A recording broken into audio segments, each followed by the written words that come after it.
Hello, everyone. So, welcome to another round of rapid fire reviews. So, of course, I do these when I get a little behind on my movie watching or a lot comes out on streaming platforms and things like that. So, mostly I tend to stick to things that come on Netflix, Disney Plus, things like that, Amazon, and that is all the ones that we have today. So, we have three Netflix films and one film that was on Hulu or Amazon. And those four movies today are Black Crab, Without Saying Goodbye, Windfall, and Deep Water. So, without further ado, these are just going to be my initial kind of thoughts after watching this film.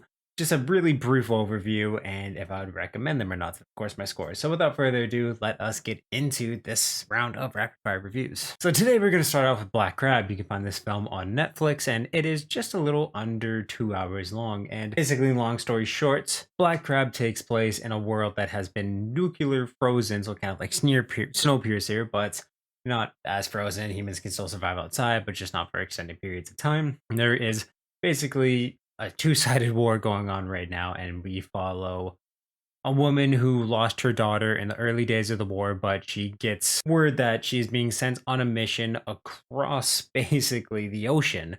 So a lot of this film is basically them on skates and their weapons to go to another base to basically deliver a biological sample that could help them end the war. They said in the war, her motivation to do so is that her daughter is at this other camp. So her and a few other basically members of this military seek out and go on this basically ice skating mission to deliver what is most likely going to be a chemical weapon. A lot of the time, as they're going on, you don't really know exactly what the big purpose of the mission is, but that's just kind of the underlying thing that you kind of have to accept that chemical warfare is going to be used for this one side to win the war. A really good cinematography in this movie and pretty dang good acting too, if I had to say so. But I just loved all the shots basically of war when it came down to the action sequences. They were, I mean, a little generic in how they played out, but very, very, very well shot, especially to kind of the first time they go on ice and they're skating. There's just explosions and big shots of fire behind them as they're skating out on this giant plateau of ice. And it makes for some very pretty visuals. But really, this film was a little overlong for what it needed to be. A lot of plot lines kind of drag themselves out, or characters just make really bad decisions. Basically, just the tactics they employ to stay alive during this war that, again, play out in very generic ways. And I mean, this movie had so much potential and it could have been so much more. I still enjoyed quite a bit watching it, and it does have some of the prettiest cinematography that I have seen this year, especially for just kind of like a two streaming movie. It was very well shot, and it's just a little bit under my recommendation score for anyone to go out of their way to watch this film. That's why I'm giving it a 5.5 out of 10. Again, there's still things to like about this movie, but just the way that it's paced, how slow it is, and just kind of how many unnecessary things are actually in this movie. Yeah, that's why I'm giving it that score of a 5. Next up, we have Windfall. This is another Netflix original film that you can find, and it is about 90 minutes long. This film actually has a pretty solid cast. You have Jesse Plemons in this, Jason Sudeikis, Lily Collins is in it, and yeah, it's basically just them three the entire movie, where Jesse Plemons and Lily Collins play a very wealthy couple. Jesse Plemons' character is a extremely rich, basically tech mogul. Does he designs a program that basically helps companies purge a lot of their employees and save on cost down the line. And Jason Sudeikis plays someone who breaks into their vacation home, and just about as he's finishing up, they come home very unexpectedly. So turns into a hostage situation for the majority of this film, and it can get very intense. And I liked some of the dialogue that they had in this as well. It plays out pretty quick. I mean, there's only 90 minutes that they have time to do so, but it was very tense. It's very, very good acting all the way through by all three of the main cast here. And yeah, like I quite enjoyed the performances, but I found, especially the ending, but the last half an hour of this just fell very flat to me. Things kind of started to escalate into very, very cheesy and just predictable, generic ways that didn't make sense in the long run when you just think about who these characters are and the decisions that they made. I just really didn't like especially like the last few minutes of this film just didn't make sense to me with the character motivations. I just feel like there was a big chunk of this movie missing if they wanted to make this ending work. I was really enjoying it.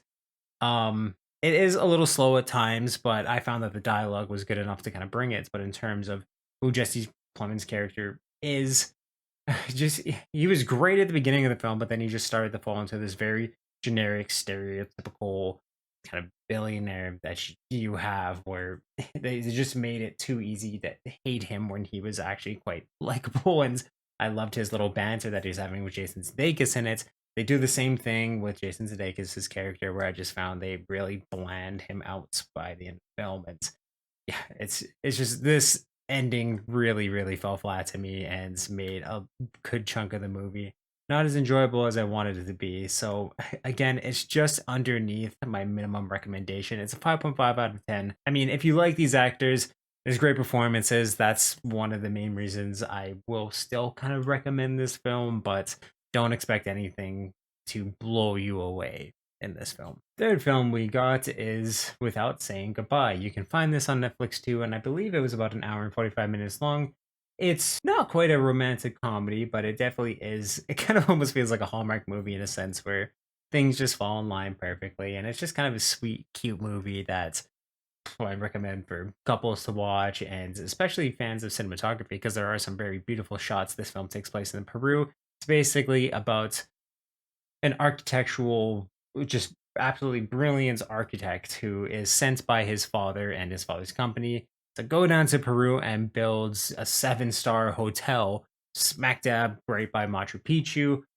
Just kind of starting, he's very focused on work, and that's basically all that his mind ever does. And he meets a girl down in Peru, and they start to rekindle a relationship, but she is very carefree, easygoing. She loves her country, she loves her people, she loves the local business that she's so concerned is going to be hurt by a hotel like this coming into her hometown. And it's just basically them hashing out a lot of their differences. And again, it plays out like a Hallmark movie. It's very cheesy, but it is fun, and I did find it a cute movie. I thought it played out really well. It deals with a lot of great issues just in terms of urbanization and things like that. There's great banter between the both sides of them in terms of just who they are and the things that they have to do to be themselves, be who they need to be in order for the responsibilities that they hold in their life. And I did, again, cheesy, good ending, Hallmark movie kind of sort of thing. Plays out well. I enjoyed it. I had fun with it, and I'm honestly going to give it a 7 out of 10 just for what it's supposed to be. I thought it was,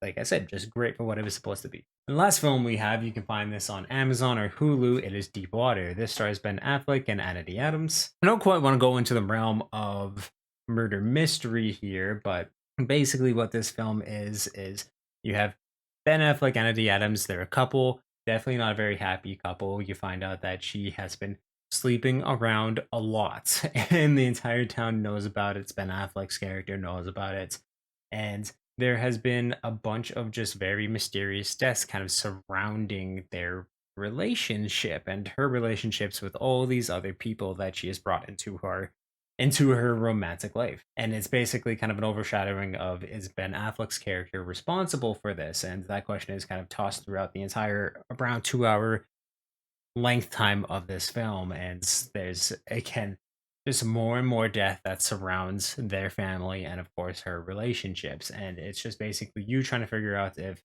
it is Ben Affleck's character doing this, or if there's some other force at play here. Like, who is the person actually carrying out all of these murders, and what is everyone's kind of role in that, especially between Anna de Armas and Ben Affleck. And really, I had a really tough time getting into this one. I was able to make it through, but just for the sake of doing this review, it was very tough because I just have a problem when movies are, you're watching everyone is a bad character, or you're just watching horrible people do absolutely terrible things in generic, slow, just grotesque ways, and there isn't really any repercussions for it.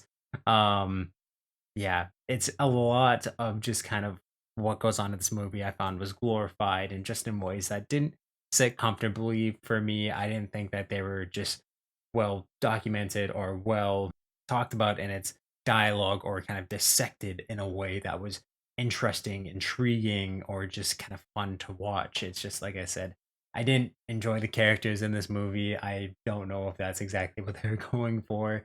I didn't buy the relationship. I thought it was so over the top, and really, my score is, I do feel a little high for this film, but that's just because the performances in it are, of course, pretty dang great. There's an overabundance of just lust and sex and things like that in this film that I didn't really feel carried it. It is way over long, but again, the actors were able to push their performances in honestly decently well ways. The dialogue is okay, but this movie just needed to explore so much and kind of dissect and punish the characters a little bit more, I think, in order to make it believable and just a film that I would recommend. So again, I feel like the score's a little high, but I'm gonna give it a 4 out of 10, mostly just because I did find the performances are good. And if you're there for the performances, you might be able to be like me and make it through this movie. But if you've seen any of these 4 films, please let me know what you thought about them in the comments down below. If you like these rapid fire reviews or anything I do on my channel, you can check out all my other videos.